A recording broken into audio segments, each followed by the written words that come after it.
یا ایھا الذین آمنوا لا ترفعوا اصواتکم فوق صوت النبی، تمہارا لہجہ بھی میرے رسول کے لہجے سے بلند نہیں ہونا چاہیے، تمہاری آواز بھی میرے رسول کی آواز سے اونچی نہیں ہونی چاہیے۔ اگر تمہاری آواز بھی اونچی ہو گئی تو عمل ضائع کر دوں گا اور تمہیں خبر بھی نہیں ہونے دوں گا، تم سمجھو گے ہم نیکوکار ہیں، لیکن لٹ جائے گا اگر تمہارا لہجہ بھی میرے رسول کے لہجے سے بلند ہو گیا۔ اتنی حساس اور اتنی نازک بارگاہ ہے کہ یہاں لہجوں کو سنبھال کے بات کرنے کی تلقین کی گئی ہے، یہاں حضور کی بارگاہ میں حاضر ہونے کے ادب سکھائے گئے ہیں، یہاں لفظوں کا چناؤ کرنے کی تاکید کی گئی ہے، اور پھر یہ حضور علیہ السلام کی حیات طیبہ میں بھی، اور یہ حکم حضور کے وصال کے بعد بھی امت پہ نافذ العمل ہے۔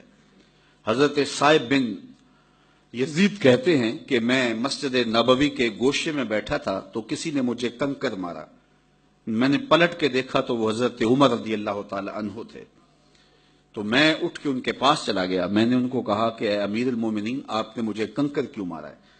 تو وہ کہنے لگے وہ دو آدمی جو بیٹھے ہیں اور بلند آواز سے بات کر رہے ہیں ان کو بلا کے لاؤ۔ تو میں ان کو بلا کے امیر المومنین کے پاس حاضر کیا تو حضرت عمر رضی اللہ تعالیٰ عنہ نے کہا کہ تم کہاں کے رہنے والے ہو؟ انہوں نے کہا جی ہم طائف کے رہنے والے ہیں۔ فرمایا تم اگر اہل مدینہ سے ہوتے میں تمہیں سزا دیتا، تم بلند آواز سے بول رہے ہو، جانتے نہیں یہ مسجد رسول اللہ کی ہے؟ تو یہاں تو اپنے لہجے کو بھی پست رکھنا پڑتا ہے۔ امام مالک نے 40 سال تک حضور کے روضہ انور کے پاس بیٹھ کے درس حدیث دیا ہے، اور 40 سال میں ایک بار بھی ایسا نہیں ہوا کہ حدیث کی کتاب کے ورق کے پلٹنے کی آواز بھی پیدا ہونے دی ہو۔ یہ محبتوں کا عالم ہے، یہ عقیدتوں کا عالم ہے۔ ہارون رشید کا دربار ہے، حضرت امام مالک جو ہے وہ کھانا کھا رہے ہیں تو بات چلی کدو شریف کی، تو کسی نے کہا مجھے پسند نہیں، تو امام مالک نے تلوار کھینچ لی۔ اللہ اکبر! کہا جو چیز رسول اللہ کو پسند ہے تجھے پسند نہیں ہے؟ علامہ اقبال علیہ رحمہ کہا کرتے تھے کہ میں تو یہ بھی گوارا نہیں کرتا کہ کوئی یہ کہے کہ تیرے پیغمبر کے کپڑے میلے تھے، میں تو اس کو بھی گوارا نہیں کرتا۔ تو یہ عقیدتوں کا لہجہ ہے، یہ محبتوں کا انداز ہے۔ حضور کے ایک صحابی ہیں جن کا نام ہے حضرت اصلح بن شریک رضی اللہ تعالیٰ عنہ۔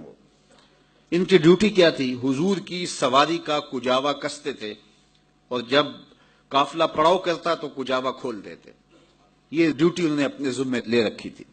ایک سفر میں جب پڑاؤ کیا اور رات کو قیام ہوا تو انہیں حاجت غسل ہو گئی۔ صبح یہ پانی گرم کرنے کے لیے کہیں سے لکڑیاں لائے کیونکہ شدت کی سردی تھی اور پانی بہت ٹھنڈا تھا۔ تو جب قافلے کے کوچ کے لمحے قریب آ گئے تو صائب بن یزید رضی اللہ تعالیٰ عنہ نے ایک صحابی سے کہا کہ ایسے کرو، انصاری صحابی سے، کہ آج حضور کی سواری کا کجاوا تم کس دو۔ انہوں نے حضور کی سواری کا کجاوا کس دیا اور یہ غسل کر کے اپنی سواری کو تیز تیز دوڑا کر کے قافلے کے ساتھ شامل ہو گئے۔ جو ہی ان کی سواری حضور کی سواری کے قریب آئی تو آقا کریم علیہ الصلوۃ والسلام نے دیکھا اور مسکرائے۔ جس کی تسکین سے روتے ہوئے ہنس پڑیں، اس تبسم کی عادت پہ لاکھوں سلام۔ تو حضور مسکرائے اور فرمایا اصلح، آج کجاوا بدلا بدلا سا لگتا ہے، تمہارے ہاتھ کا کسا ہوا نہیں لگتا۔ عرض کی حضور میں نے کسا بھی نہیں ہے۔ تو فرمایا تم نے کیوں نہیں کسا؟ عرض کی حضور میں طہارت پہ نہیں تھا، اور میں یہ گوارا نہیں کرتا کہ جن لکڑیوں نے آپ کے بدن کو چھونا ہے ان کو بے وضو ہاتھ لگاؤں۔ یہ عقیدتوں کا روپ ہے، یہ محبتوں کے رنگ ہیں جو اہل محبت کو ہم دیکھنے کو ملتے ہیں، اور حضور علیہ السلام کے لیے یہ امت کے جذبات ہیں۔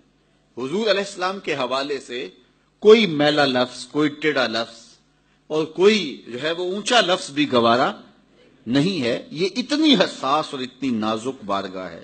عزت بخاری کا شعر ہے، اقبال نے اپنے کلام میں درج کیا، ادب گاہیست زیر آسماں از عرش نازک تر، نفس گم کردہ می آیت جنید و با یزید اینجا۔ یہاں تو اہل محبت سانسوں کو روک کے آتے ہیں کہ وہ سانسوں کا شور بھی خلاف ادب سمجھتے ہیں۔